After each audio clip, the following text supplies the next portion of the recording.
नमस्कार। नमस्कार। कैसे करेंगे, आपका जन्म कहाँ हुआ, शिक्षा दीक्षा कहाँ हुई, फिर कैसे आप आगे बढ़े? मेरा जन्म उदयपुर के अंदर हुआ 3 मार्च 1952 को। मैं अपने माता पिता की 5वीं औलाद थी, 6ठी औलाद थी। और मेरी शिक्षा दीक्षा, मेरी पढ़ाई प्राइमरी स्कूल से लेकर के मिडिल स्कूल तक तैयबिया सेकेंडरी स्कूल में हुई। फिर उसके बाद में मैंने स्कूल छोड़ दिया था किसी वजह से, और रूट के सब ने खूब मनाया कि तू आगे पढ़ाई कंटिन्यू कर। मैंने नहीं की, लेकिन 2 साल बाद जब 10th का एग्ज़ाम आने लगा तो मेरे तैयबे सेकेंडरी स्कूल के जो हेडमास्टर थे गुलाम रसूल साहब जी। उन्होंने कहा कि बेटा, तेरे जैसी इंटेलिजेंट बच्ची इस तरह से घर में बैठ जाइए, हमें मंजूर नहीं। जी। तू एक काम कर, फार्म भर, और मुझे यकीन है कि 2 साल में तू 2 महीने में तू सेकेंडरी पास कर लेगी। उनके प्रेरणा से कहिए या मेरी तकदीर की बात कहिए, मैंने रेगुलर स्टूडेंट के साथ में एक्स स्टूडेंट के रूप में 10th क्लास की परीक्षा दी, और मैं गुड सेकंड डिवीज़न से, केवल क्योंकि 1 या 2 नंबर रह गए थे मेरे फर्स्ट डिवीज़न के, मैंने पास किया। जबकि रेगुलर स्टूडेंट 3rd क्लास में पास हुए, लेकिन मैं नहीं। उसके बाद में मेरी जिज्ञासा अपने आप बढ़ गई, क्योंकि मेरी एक कज़िन थी जी, जो मुझसे 1 क्लास आगे चली गई थी। हम दोनों एक साथ थे बचपन से। तो उन्होंने रेजिडेंस स्कूल के अंदर अपना एडमिशन ले लिया। जी। तो घर के अंदर एक प्रतिस्पर्धा हो जाती है ना दोनों बहनों में। तो मेरी चचाजाद बहन जो थी, वो जब रेजिडेंस स्कूल के अंदर लिया तो नेचुरल वहाँ उनकी हिंदू फ्रेंड्स बनी, ये बनी, तो उनके साथ घर आने लगी। तो वो बड़ी घमंड से थोड़ा, मैंने कहा घमंड और हमीदा के सामने ये दोनों पर्यायवाची शब्द है जी, जो इनसे मेल नहीं खाते। तो मैंने कहा कि मैं प्री यूनिवर्सिटी करूँगी। जी। मैंने 10th के बाद में हायर सेकेंडरी नहीं किया, मैंने डायरेक्ट प्री यूनिवर्सिटी किया जी। मीरागर्स कॉलेज से। और मीरागर्स कॉलेज की जितनी भी एक्टिविटीज़ होती थी उनमें मैं बराबर भाग लेती थी, सब काम करती थी। सिविक्स, उर्दू और ज्योग्राफी मेरे सब्जेक्ट थे। ज्योग्राफी लेने के पीछे एक कारण था कि बचपन से एक तमन्ना थी कि मैं डॉक्टर बनूंगी, लेकिन 8th क्लास के अंदर मेरे 2% कम होने से मुझे उसका साइंस के अंदर एडमिशन नहीं मिला। 9th से शुरू हो जाते थे सब्जेक्ट। हाँ, वो हो जाते थे। तो वो सब तो काली फाइल लेके जाए, हमीदा खाली किताबें। तो मैंने ज्योग्राफी ली ताकि उसकी प्रैक्टिकल बुक मेरे हाथ में। जी। ये बचपन की ऐसी घटनाएं हैं जो कि स्मरण नहीं रहती है, जी। भूला नहीं जाता। कॉलेज के अंदर सल्ला पांडे हमारी प्रिंसिपल थी, उनका मुझ पर बहुत स्नेह था। मीरागर्स कॉलेज के अंदर अच्छी फैमिली की बच्चियाँ आती थी। मुझे हमेशा से शौक़ था संगीत का। मैं अपने खाली वक्त के अंदर संगीत की क्लासेस जहाँ लगती थी वहाँ जाके बैठती थी, केवल सुनती थी, कुछ आता नहीं था। इस तरह से स्टेप बाई स्टेप में चलती गई, और मैंने BA पास किया। 1 नंबर से फिर रह गई और 2nd डिवीज़न में पास। कौन से सन में? 70 जी। 71 और 72 नहीं 72 में किया जी। क्योंकि 3 और 4 में मैंने MA किया। सुखाड़िया विश्वविद्यालय से? नहीं, तब सुखाड़िया विश्वविद्यालय नहीं था, BN कॉलेज था हमारा उदयपुर का। और उसमें मैं यूनियन में आ गई। पर्सनालिटी तो थी ही जी, पैसों की कमी नहीं थी और दोस्तों की भी कमी नहीं। एक एम हम सब ने मिल कर के किया था जी। जो लड़कों की टीम थी, चाहे एग्रीकल्चर की थी, मेडिकल की थी, होम साइंस में लड़कियों की थी, या BN कॉलेज के आर्ट्स की स्टूडेंट सब हुआ करते थे। तो हमने ये कहा था कि हम पेपर आउट नहीं होने देंगे। जी। ऐसे में क्योंकि पेपर आउट होने का मुझे एक बहुत बड़ा सदमा लगा था, और तब से मैं डॉक्टर सीपी जोशी की एक तरह से अंधभक्त हो गई थी। उन्हें मालूम भी नहीं था। मेरी सिस्टर में इससे बड़े वाले, मेरी बहन सकीना उदयपुर यूनिवर्सिटी टॉपर और साइंस की स्टूडेंट है, जूलॉजी के अंदर जी, गोल्ड मेडलिस्ट। उसकी एक ये पेपर आउट होना, ये स्ट्राइक में क्लासेस पीछे से लग जाती थी, उन्हें ध्यान नहीं था। उसकी 2 अटेंडेंस कम पड़ गई और मेरी सिस्टर को एंट्रेंस का पेपर वो नहीं मिल रहा था एंट्रेंस, ओ तो वो रो रो के बुरा हाल कर रखा था। जी, ऐसे में हम डॉक्टर सीपी जोशी साहब के पास गए, शायद उन्हें ये घटना याद भी नहीं होगी। तब उनका पाँव टूट गया था जी, तब ना कोई गाड़ी थी ना कोई और साधन था, हाथ गाड़ी होती थी जी, उसमें गदरा बिछा करके सीपी भाई साहब को बिठाया। सीपी भाई साहब आए, प्रिंसिपल से बात की और मेरी सिस्टर का एंट्रेंस कराया। मेरी sister MSc gold medallist, topper of Udaipur university, Sakina रस्सा वाली। तो इस तरह से सीपी भाई साहब को देखकर भी इंस्पायर हुई। जी।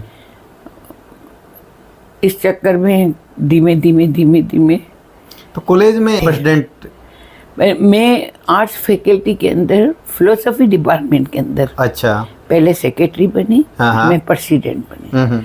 वहाँ डॉक्टर गिरिजा व्यास का ट्रांसफर होता है जी, और वो फिलोसफी में थे वो भी। हाँ, वो ज्वाइन होती है। हाँ, बिल्कुल सूखी पतली एकदम से। तो जब वो गिलास में आई तो एक फिलोसफी का स्लोगन होता है, जहाँ धुआं है वहाँ आग है, क्योंकि धुएं में आग निहित है जी, यही फिलोसफी। पहाड़ पर धुआं दिख रहा है, इसका मतलब पहाड़ पे आग लगी है। ठीक बात है आग का अस्तित्व ऑटोमेटिकली स्मोक के अंदर है। जी। ये मेन स्लोगन है फिलोसफी का। तो मैडम ने अचानक पूछ लिया कि स्टूडेंट प्लीज टेल मी, जहाँ धुआं है वहाँ गिरजा व्यास है। हमें नहीं मालूम था कि गिरजा जी को इतना दिल पर लग जाएगा। और फिर हमने उन्हें मनाया, हमने अपनी बड़ी बहन बनाया, फिर उन्हें हम अपने घर लाए। हमारे माँ बाप ने उसे बेटी की तरह से रखा। तब से मैं गिरजा जी के साथ जी। और गिरजा जी हर वक्त पॉलिटिक्स में रहा करते थे, तो उनको एक सहारा मिल गया था मेरे रूप में, मुझे सहारा मिल गया था, गाइडेंस और मार्गदर्शन उनका मिल गया था जी। मेरी गुरु भी थी, मेरी बहन भी थी, मेरे लिए वो सब कुछ थी जी।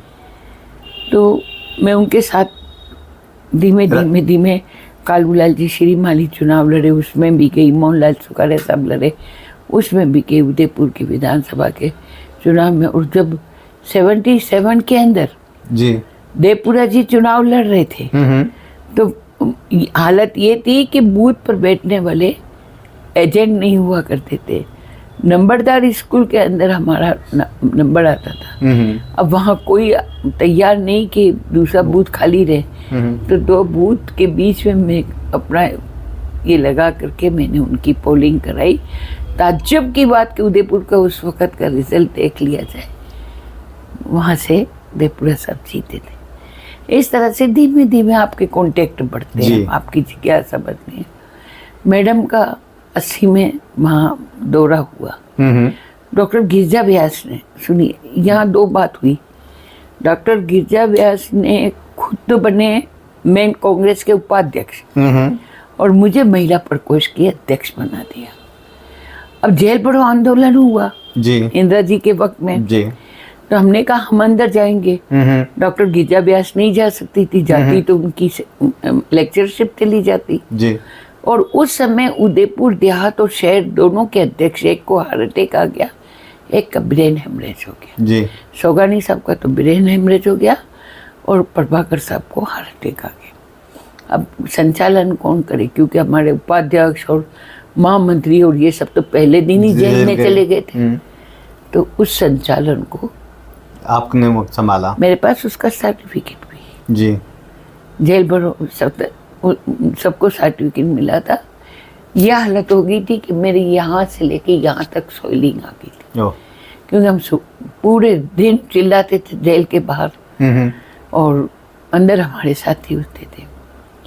इस तरह से पूरा का पूरा माहौल बनता गया। मैं आगे बढ़ती गई। इंदिरा जी से मेरी मुलाकात हुई। उदयपुर में हलागुल मच गया। लक्ष्मी विलास होटल के अंदर मैं पहुंच गई और इत्तेफाक कहे चाहे कुछ भी कहे, जब हम इंदिरा जी को छोड़ने के लिए, जब वो उदयपुर से डूंगरपुर के लिए प्रस्थान कर रहे थे जी, तब हम उनसे मिलने गए तो मोहनलाल जी सुखाड़िया साहब ने बड़ा अच्छा मेरा इंट्रोडक्शन मैडम से करवाया था और मैडम ने हमेशा मुझे बहुत स्नेह दिया। जब तक आप रही मैं कभी नहीं मान सकती कि माँ मर जाती। माँ कभी मर नहीं सकती। तुमने किसी और को दफन किया होगा, किसी और की अर्थी जलाई होगी, वो कोई और हो सकती है, माँ नहीं हो सकती। तो ये भावनात्मक लगाव है आप ये मेरा ऐसा भावनात्मक लगाव उस फैमिली से। मैंने एक चीज़ देखी गांधी फैमिली में, माँ हो, बेटा हो, पोता हो, एक बार जिससे मिल लेते हैं उन्हें भूलते नहीं हैं। वो उनके दिमाग में रहते हैं, नाम से जानते हैं।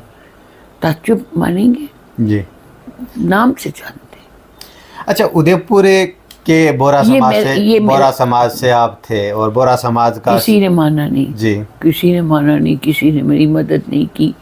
मेरे को टिकट मिल गई उदयपुर की 84 में विधानसभा की। मैं दिल्ली से चल कर के उदयपुर आई।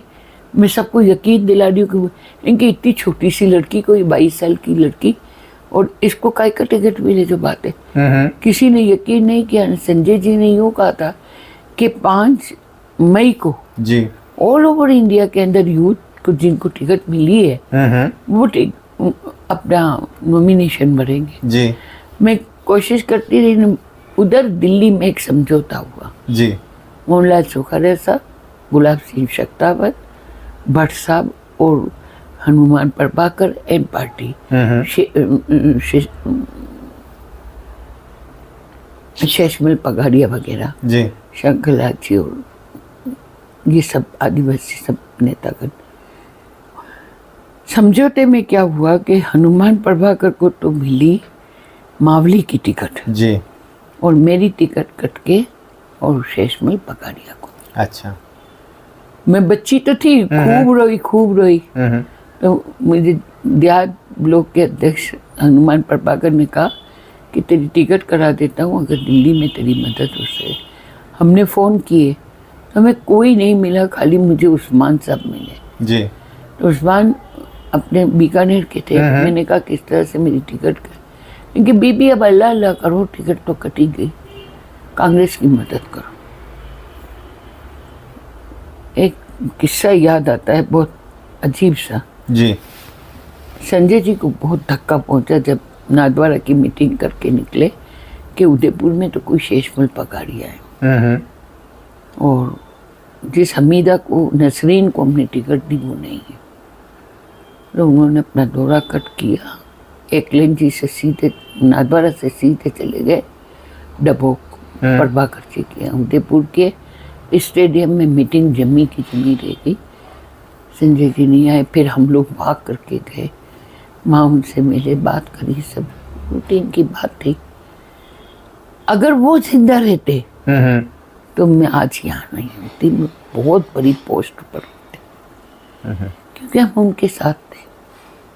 तो ये टिकट प्रकरण संजय गांधी के बिना जानकारी के हो गया था? हाँ, ये बिना जानकारी के। इंदिरा जी के हस्तक्षेप से? नहीं, ना तो इंदिरा जी का हस्तक्षेप था, अपने वो सरदार जी थे ना, मिनिस्टर, महामंत्री थे, अपने राजस्थान से भी चुनाव लड़े थे।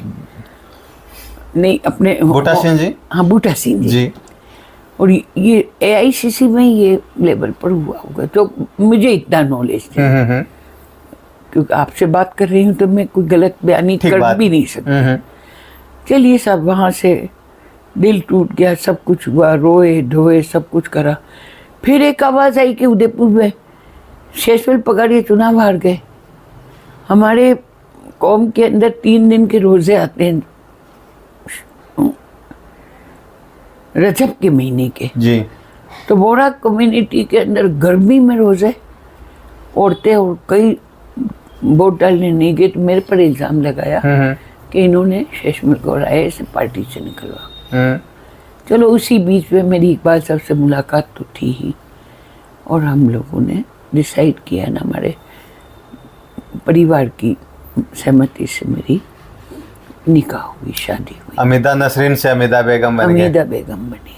ये मेरी ये लाइफ का टर्न ओवर था। अच्छा, कौन सी तारीख रही? ये रही 22 अगस्त 1981। जी। और 82 1 जून को मेरा बेटा हो गया फिरोज़ खान। जी। और 92 12 जून को हुआ मेरा बेटा अली अकबर खान, 10 इयर्स का। जी। क्योंकि पॉलिटिक्स की वजह से मैंने सेकंड बेबी कंसीव करने में टाइम लग गया, 2 बेटे हो जी। गए। तो उदयपुर से फिर आप चूरू आ गए। मैं चूरू आ गई, चूरू में फिर राजनीतिक सफर कैसे प्रारंभ हुआ? क्योंकि मैं वहाँ पर महिला प्रकोष्ठ की वो थी। राजीव जी ने मुझे डायरेक्ट बुलाया था, मैं यूथ कांग्रेस में थी। जी। उन्होंने नवल किशोर शर्मा जी को कहा कि इनको महामंत्री बनवा दो, लेकिन मुझे सचिव बनाया गया जी। यूथ कांग्रेस का। जी। और फिर चूरू के अंदर आई, तब चूरू में मेरे को राजनीति शुरू करनी थी, तो मैंने सवाल किया, तो मुझे चूरू वक्फ बोर्ड का अध्यक्ष बना दिया गया। अच्छा, जिला वक्फ बोर्ड के अध्यक्ष। हाँ, जिला वक्फ का। जी। निज़ामी एडवोकेट साहब जी। हमारे करते थे। जी। और फिर मुझे यूथ कांग्रेस के अंदर पद दे दिया गया, महामंत्री का, चूरू में। चूरू जिला महामंत्री। हाँ। और फिर मैं जब वहाँ प्रकोष्ठ की, महिला प्रकोष्ठ की अध्यक्ष थी ना, तो मुझे उसके बदले में चूरू के अंदर पद मिल गए। जी। ये मेरी आरंभ थी चूरू। कोई जानता ही नहीं था हमीदा नसरीन कौन है। इकबाल खान एडवोकेट किसी से शादी करके आए हैं, कोई तो आपके ससुराल पक्ष का भी कुछ राजनीतिक हस्तक्षेप था? इसलिए कि मेरे इकबाल साहब के बड़े भाई एडवोकेट असगर अली खान जी, वो पहले से ही राजनीति में थे। 80 में असगर खान को तो इसलिए टिकट नहीं मिली थी, कोई वजह रही होगी जी, जो चूरू की वजह थी। तो उन्होंने अपने छोटे भाई अनवर खान को टिकट दिला दी। उनके साथ भी वही घटना हुई जो उदयपुर में मेरे साथ हुई। उनकी टिकट कट के चंदनमल जी बैद साहब की उनकी मेहरबानी से बालू खान जी को टिकट मिल गई। जी।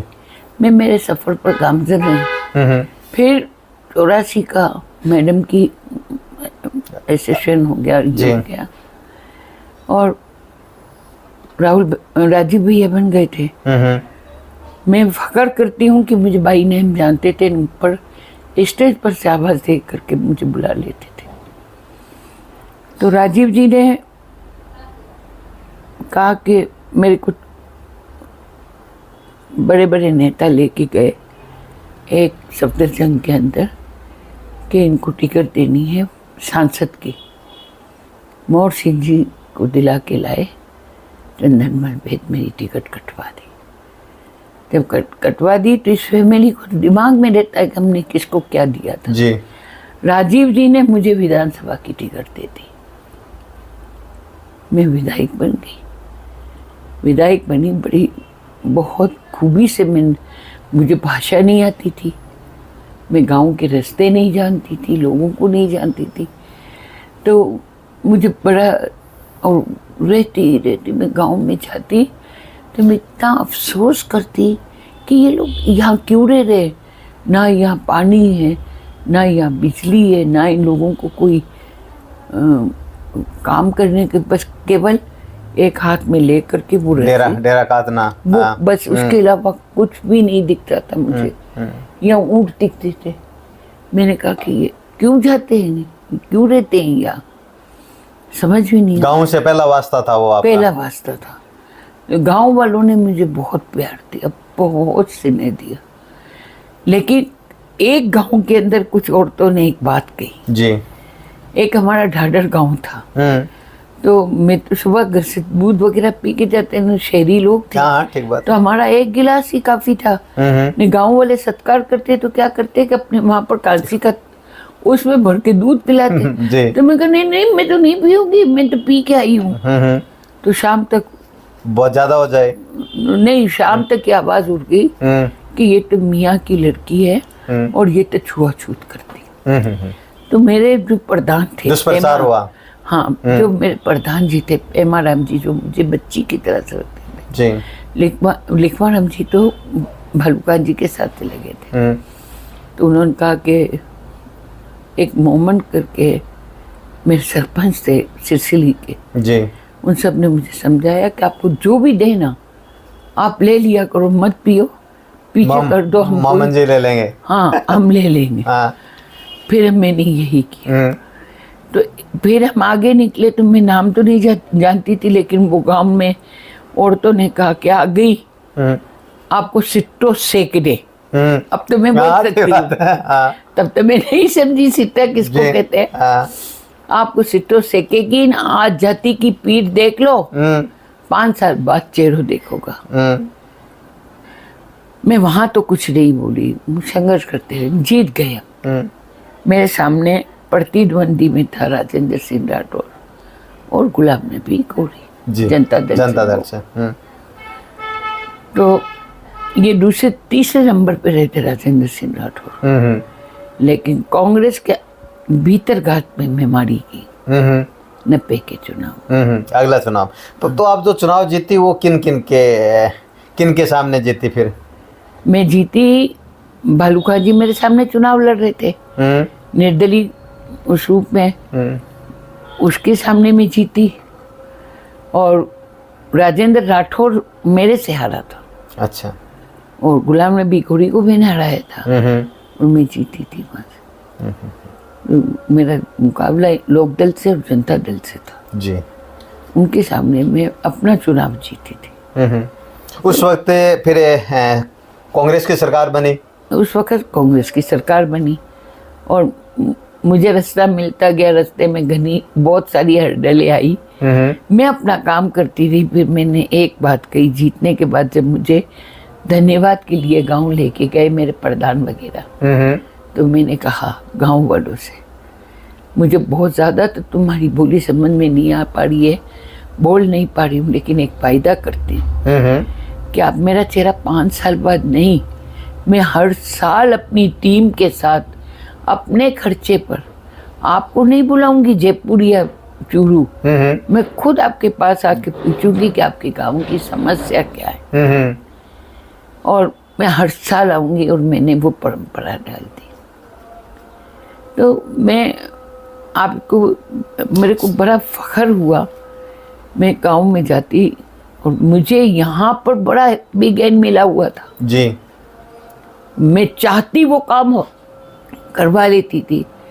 जब मैं उत्तर पश्चिम की तरफ गई तो मैंने जोरी, खंडवा, मेरावंसर, रीबिया और कुंसी सर, बाजा सर, रेरखेला, पीथी सर और घंटेल पास और अपने जोरी, डमेरी, कोटवा ताल, टिब्बा, नाथोतन और चलकुई, ये सब इतने बड़े बड़े गांव अनइलेक्ट्रिफाइड।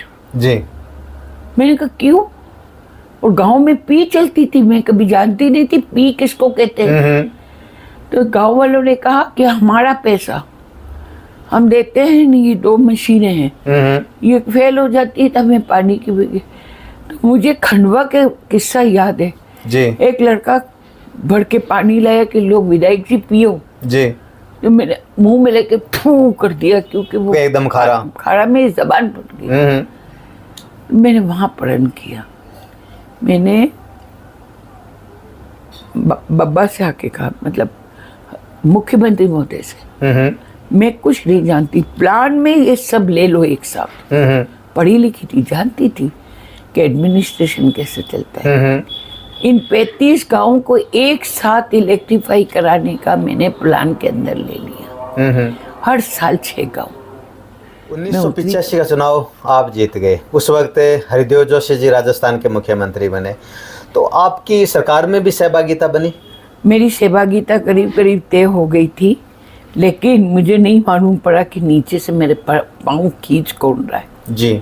बाकायदा पाँव खींचे गए और मुझे मंत्री बनने से रोका गया। मेरी जगह पर ज़किया इनाम, जी।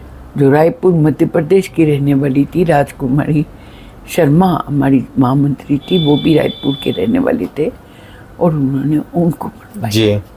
क्योंकि माइनॉरिटी में कोई था नहीं और मुझसे ज़्यादा पढ़ा लिखा कौन हो सकता था। मैं एमए थी, पीएचडी कर रही थी और मैं बोहरा कम्युनिटी से थी। जी। जिस कम्युनिटी का एक बच्चा राजनीति में नहीं आता। हम लोग यूं वोट भी देते थे और पैसे भी देते थे कैंडिडेट को। जी। हमारी आदत ही नहीं रही थी। उस कौन से में बगावत करके सबका अगेंस्ट करके मैं राजनीति में आई। बाद में तो मेरा बहुत बड़ा इस्तेकबाल उदयपुर के तैयबिया स्कूल के अंदर किया गया। तब मैंने कहा था कि मैं जब राजनीति में जाती थी तो मेरे लिए बहुत बातें होती थी। मैं अपने रास्ते से कभी नहीं हटी, मैं चलती गई, मैं आज यहाँ पहुंची। मैं आप उस वक्त तो मुस्लिम समाज में कोई था ही नहीं। महिला का बाहर निकलना आज भी मेरे मुकाबले में बता दे विधानसभा में ला करके कि कोई स्पीकर हो कि जिसकी आवाज़ सुनने के लिए मैं स्पीच देती थी। मुझे याद है कि लोग बाग अपने घरों से निकल करके मेरी सभा स्थल पर पहुंच जाते जी। और कहते थे कि इंदिरा गांधी बोल रही है। चूरू के अंदर आज भी हर गांव में गई मैं, एक एक गांव में एक और मुसीबत करी थी 35 गांव को इलेक्ट्रीफाई कराने के बाद। हाँ। 12 ऐसे गांव थे जो डानियाँ थी लेकिन वो गांव बन चुके थे और उसमें रेवेन्यू का कोई भी लाभ नहीं पहुंच रहा था। जिसमें लाल सिंहपुरा की डानी, डीएसपुरा की डानी, पन्ने सिंह की डानी, ऊंटवालिया और ये सब 12 अपने कहते बनी का पास, ये सब चीज़ें। तो फिर मैंने उसको देखा, मैं रेवेन्यू मिनिस्टर से मिली कि मेरी ये 12 गांव ऐसे हैं कि आज की तारीख में ये ढानिया गांव बन चुकी है लेकिन ये सब तरह के सरकारी लाभ से वंचित है। राजस्व ग्राम बनाया जाए, राजस्व ग्राम इसको घोषित किया जाए। और आप मेरा रिकॉर्ड निकाल के देख लीजिए, मैं झूठ नहीं कह रही जी। 12 गांव को एक साथ ढानियों को मैंने गांव में बनाया। क्या ये कम होता है? एक पढ़ा लिखा विधायक ही कर सकता है। फिर अब तीसरी मुसीबत, गांव के अंदर स्टोरेज नहीं थे पानी के। मैंने कई गांवों के टंकियां जितनी बनी हुई है जी मेरे वक्त की बनी। एजुकेशन की बात आई, 2 साल तक तो कोई स्कूल खुले नहीं थे, तीसरे साल स्कूल खुले तो मैं मेरे बारासर आथुना के अंदर मुझसे केवल एक डिमांड रखी गई थी जी कि आप विधायक बन जाओ तो हमसे वायदा करो कि हमारा गांव में बच्चे पढ़ाई के लिए जसरासर जाते हैं जी और इतना पैदल चल के आते हैं, उनको एजुकेशन नहीं मिल रही है। गांव में स्कूल होना चाहिए, स्कूल होना चाहिए। 8वीं की स्कूल तो आप बनाएंगे। चूरू में एक ही स्कूल मुझे दी गई नहीं, मैंने पहला अपना वायदा पूरा किया और बालासर अथुना को मैंने मिडिल स्कूल बनाया जी। क्या ये कम होता है? फिर मैं झाड़िया गांव में गई जी। झाड़िया गांव के लोग, गांव तो बहुत डेवलप काम था लेकिन उसमें जाने का रास्ता नहीं था। और जब भी अकाल पड़ता तो एनआरआई के काम होते, सोमासी से लेके झाड़िया तक। झाड़िया में सड़क नहीं थी, कैसे लाऊं? कृषि मंत्री के पास गई, उनसे रिक्वेस्ट करी और मैंने सोमासी से झाड़िया की सड़क बनवाई। वो कैसे बनवाई? मैंने उनको कृषि उपज मंडी से ज्वाइन करके जी उस सड़क को बनवाया। ये भी तो ठीक बात है। अब आइए आप गांगू गांव की तरफ। गांगू सबसे विकसित और सबसे बिल्कुल ये हुआ गांव था। रोड नहीं, पत्थरों पर उचकते हुए जाओ, कई एक्सीडेंट हो जाते थे। बाबूलाल जी करके एक बॉम्बे के सेट गांगू के थे जिन्होंने मंदिर बनाया रास्ते में। और फिर लिखवाराम को हम कैसे राजनीति में लाए, कैसे मैंने पढ़ गलती मिस्टेक जो थी वो हमने तब करी होगा, उसका जिक्र मैं नहीं करूँगी आपसे। मैं चूरू के डेवलपमेंट की बात करती हूँ। तो उस गांव ने ये कहा था कि मेरा स्वागत नहीं किया गांगू ने। मैं जीत के गई तो मुझे माला भी नहीं पहनाई। वो पंडित जी थे, लोकनाथ जी शर्मा। उन्होंने कहा कि जब आप सड़क लेके आओगी तब हम आपका स्वागत करेंगे। तो मैंने उस गांव की सड़क भी उस वक्त बनवाई, कृषि उपज मंडी में बनवाई। अब आ जाओ आप खंडवा, रीबिया, मेहरामन सर नाराज हो गए। हमारा इतना बड़े बड़े गांव, हमारे लोगों को आने जाने की दिक्कतें हैं। तो रामपुरा ठोकर से लेके खंडवा तक की सड़क पास कराई, फिर खंडवा से रीबिया करा दी, और रीबिया से मेहरामन कराई, लेकिन मेहरामन सर में आधी हुई और 5 साल पूरे हो गए थे। तो आप फिर उपमंत्री कब किस मैं बता रही हूँ आपको। तो राजीव जी ने कहा कि हमीदा को जब बब्बा को उतार दिया गया, सॉरी अड्डे बाबूजी को हटा करके शिवचरण माथुर सीएम बन गए, उस समय मेरा नाम मिनिस्ट्री में जी। और मुझे तो फोन तो मिनिस्ट्री का या राज्य का, तो मुझे राज्य मंत्री कहा जाता है ना, तो वो उस वक्त की बात। अच्छा। लेकिन जब सब ओथ हुई, इन सबके नाम आए, तो मेरे को सुबह फोन नहीं आए, तो मैं भाग के गई 8 नंबर पर शिवचरण जी माथुर साहब से। मैंने कहा क्या बात होगी कि मेरे को मालूम नहीं जो लिस्ट आएगी उसका। तो मेरे को वहाँ से मिनिस्ट्री से कटवा कर, ये हमारे चूरू के बड़े नेताओं की मेहरबानी। क्योंकि नाम लेना चाहेंगे?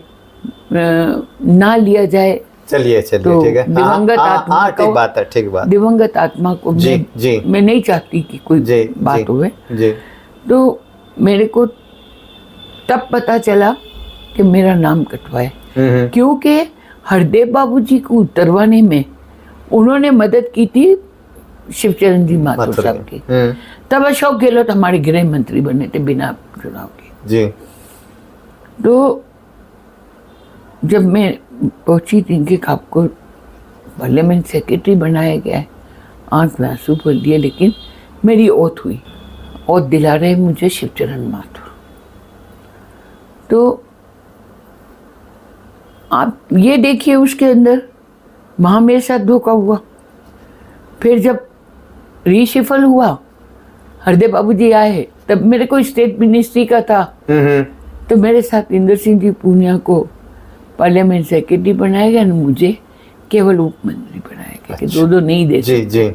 अब आप सब खैर विभाग कौन सा मिला फिर? सोशल जस्टिस और हाउसिंग बोर्ड जी। मेरे मिनिस्टर रहे, कैबिनेट मिनिस्टर थे बीडी कल्ला साहब जी। और जब मुझे पार्लियामेंट सेक्रेटरी बनाया गया, पार्लियामेंट सेक्रेटरी होता तो मुख्यमंत्री का है, लेकिन मुझे रघुनाथ जी बिश्नोई के साथ अटैच किया गया जी। तो इस तरह से मेरे साथ में उतार चढ़ाव चलता रहा। और यही बात 90 के चुनाव विधानसभा में, अब जो भी मैं अपने कर्म करने से पीछे नहीं है। मैं आपको एक और चीज बताती हूँ। आज आप गांव में जाइए, दुनिया आपको कहेगी कि ये काम बेगम ने करवाया है, ये बात, इसके हमारे गांव में कोई काम नहीं। गोलियां चल जाए जिस विधायक के वक्त में चौपाल के अंदर जी, और चौपाल का कब्जा कर लिया गया था शास्त्री परिवार की तरफ से। गोलियां चल गई, हमीदा ने यूं करके झोली मान ली, लड़ो मत, मेरे झोली में डाल दो। मैंने वो कजिया वहीं साफ कर दी। कौन कर सकता है? लाओ ना, विधायक रहे ना आपके। अच्छा, शहर में भी मैंने इतना ही काम करवाया। कमला बेनीवाल जब मिनिस्टर थे तो मैंने उनसे एक सवाल किया, मुझे आप कह रहे हैं कि चूरू शहर में 90 किलोमीटर की सड़क में, वो मैडम चलो ना 9 किलोमीटर ही मुझे चला के दिखा दो विधानसभा। तो जब प्रोटेस्ट करने वाला विधायक हो, मुझे अगर सेकंड चांस मिल जाता, मुझसे जाट नाराज हुए थे। हम सुनते हैं उस प्रकरण में कि पेमाराम जी, लखमाराम जी, क्या प्रकरण आप बता पाएंगे? नहीं, खुल के। मैंने कहा ना, दिवंगत किसी आत्मा को मैं बीच में नहीं लाऊं। जी। मेरे अग्रीम थे।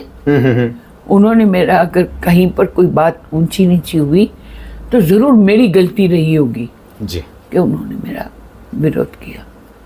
बड़प्पन मैं है। उनकी नहीं मानती। तो ये मेरा सफर रहा।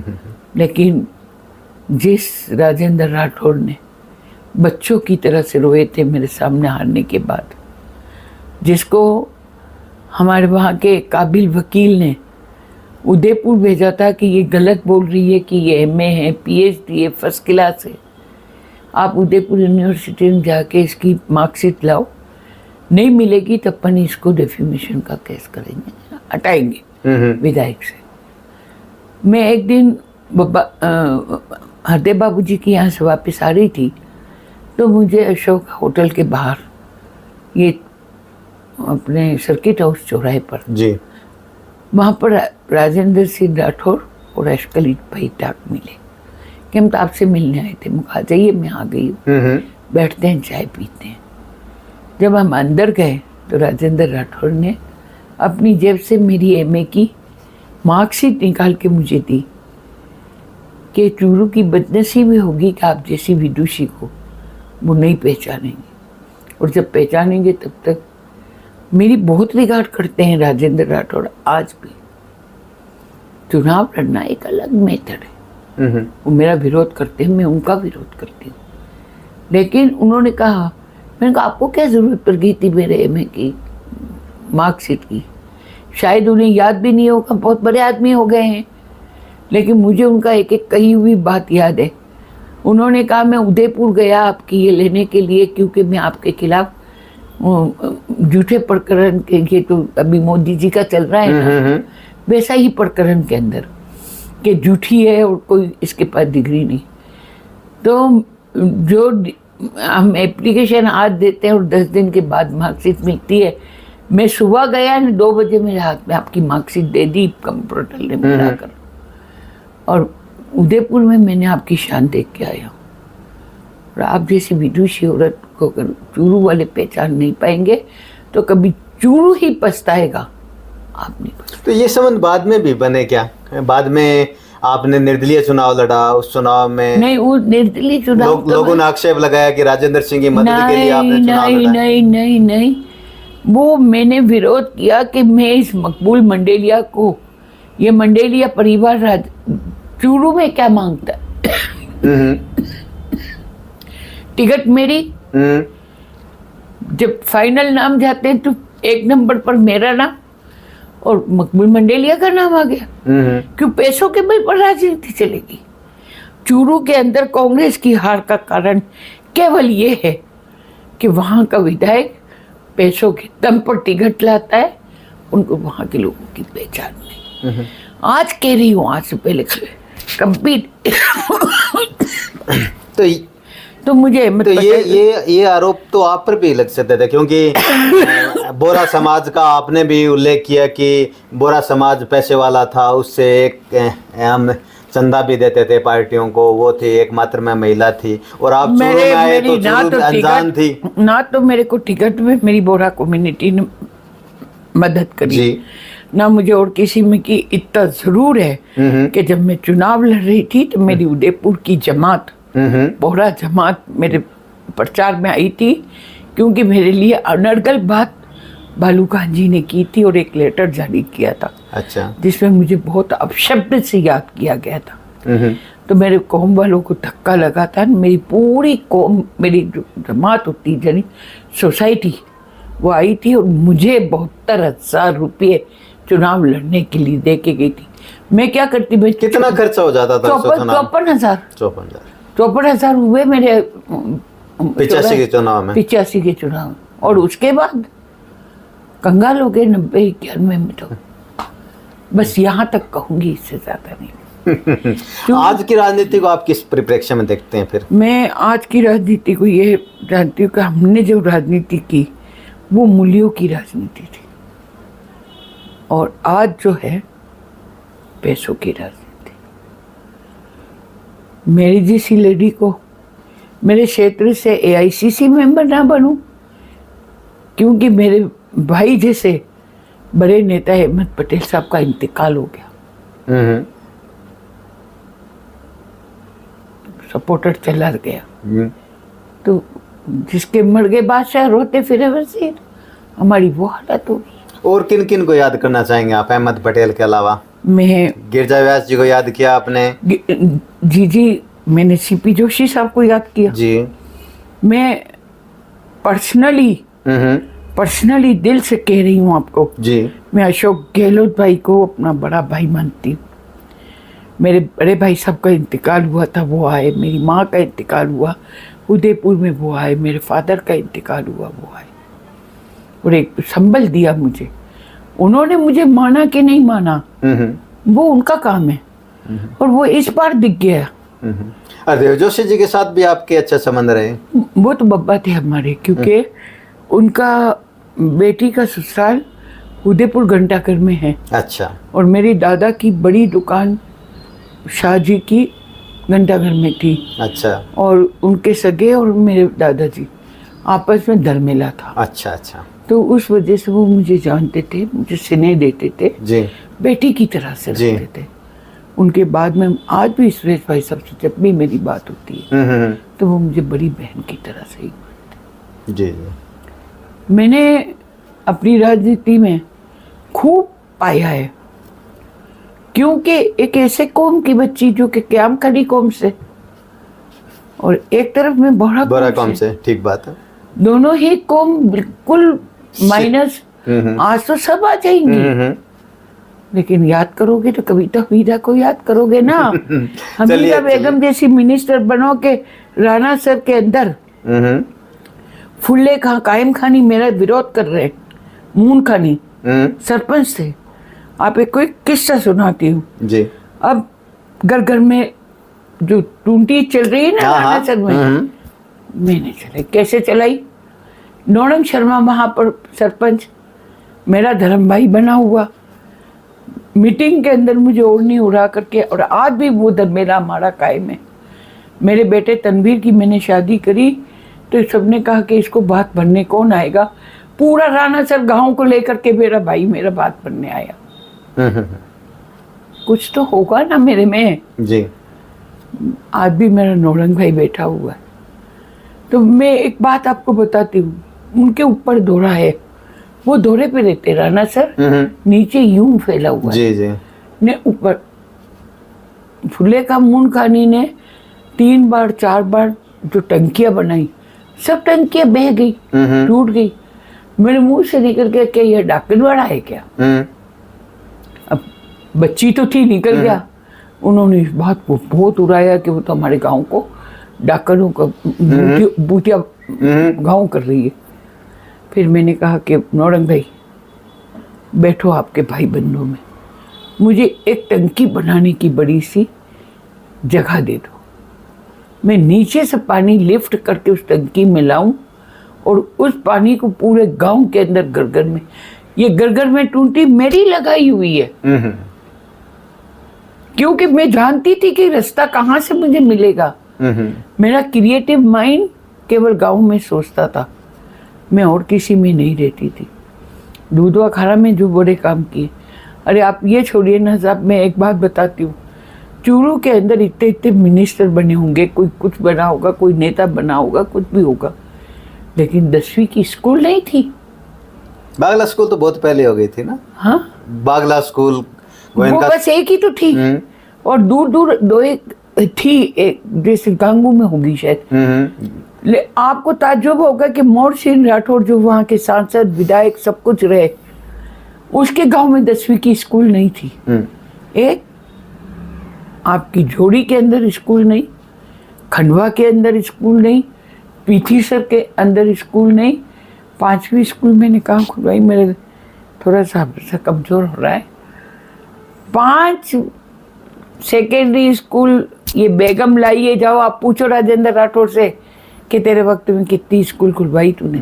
उस वक्त तो पूरे राजस्थान में भी बहुत कम होती स्कूल नहीं थी। बहुत कम स्कूल है। मैं कैसे काम करती थी, मैं इस मिनिस्टर के पास जाती, उससे फोन कराती, इसको करती, बब्बा से तो बहुत कम काम कराती थी। लेकिन मैं मीठी बोली, अपने सबसे सलाम दुआ, और फिर मुझे सेक्रेटरीट में बैठने का मौका मिल गया था। मेरे पास वो फ़ोन था कि मैं बटन दबाऊं ने सबसे बात कर लूं। उसका मेरे को फ़ायदा मिला और मैंने सब काम किया। चलिए चलिए, अच्छा लगा आपसे बात करके। और ये मेरी राजनीतिक सफर है। एक बार मौका मुझे मिल जाता ना तो मैं बहुत कुछ करती। मैंने उन्हें जैसे क्या कुछ क्या मन में रहा कि ये मैं नहीं करती? 2000 नहीं, मैं चूरू को चमन कर देती। कैसे करते? क्योंकि मुझे शहर के अंदर पानी की एग्जैक्ट पॉइंट मिल गया था। मैं चाहती थी कि ये पानी चारों तरफ से उठा करके हम इसको ले जाएं और बूंटिया, जारिया और सेजूसर, इसके पीछे जो बीर है बड़ा जी, उस बीर के अंदर इस पानी को ट्रांसफर करें। गंदे पानी की निकासी ये इन्होंने जो कासर में बनाया ना, ये तो डूबने का काम किया है। मैं इस पानी को दूर ले जाने की मेरे मन में थी। बहुत बजट चाहिए था फिर उसके बहुत बजट आया था, लेके आए थे बुरेगी मन में, जो मन की जी ठीक बात है। कुछ काम करना चाहती थी चूरू के लिए। देहात में बहुत कर चुकी थी।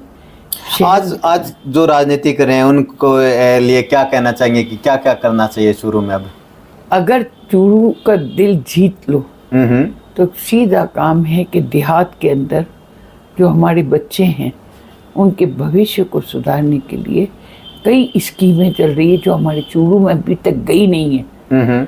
उनको ले जाओ जी। बड़े बड़े मंत्रियों को बुलाओ, चमचागिरी मत करो, उन्हें सही बात बताओ जी, तब तुम्हारा काम बनेगा। हिम्मत से काम करो। प्रतिनिधि बने हो, वो सीट आपके पैसा कमाने के लिए। मेरे पर भी इल्जाम लगा है कि अधिकारियों से पैसे लेती है। अरे कौन अधिकारी, किसका परिवार के बारे में भी इल्जाम लगा? कौन आपका लंबा चौड़ा ससुराल पक्ष है। देखिए, मेरे ससुराल पक्ष में इसलिए किया कि उन लोगों को लगा कि हमीदा तो डिफेम कर नहीं सकती, इसको मारो कैसे, कि तुम्हारा देवर ने ये कर दिया, क्या कर दिया। नंदलाल पान वाले से पान खाया ने पैसे नहीं दिए। सुनना, जो बात कह रही हूँ नाम लेके कह रही जी। कोई देवर कहीं, कोई किसी ने चाय पिला ली, वो कह दिया। अब मेरे परिवार को बदनाम करने का रीजन केवल एक था कि मेरे अधिवक्ता थे सबके सब। वो मेरे कमा के उनका घर नहीं चलाती थी, ठीक बात, उन्हें खुद को कमाना पड़ता था और कमा करके उनको अपना घर चलाना पड़ता था। और वकील तो बात करने की फीस लेता है, तुम क्यों जाते थे उनके पास? पैसे भी दे आते थे, अगर कोई केस हार गए तो इल्जाम लगा देते थे। ये हुआ मेरे साथ। तो मैं तो जानती ही नहीं थी, मैं तो नकलिस्तान की रहने वाली रेगिस्तान में आके फंस गई। आपकी खूबियों की बात करते हैं ना, तो लोग कहते हैं कि हामिदा बेगम जैसा नेता मिलना मुश्किल है। मुश्किल इस मायने में कि अपने समर्थक के साथ खड़ी हो जाती थी ना, फिर डट के खड़ी होती, पीछे नहीं हटती थी। आपका काम ही ये है, मजलूमों के साथ हो जाओ।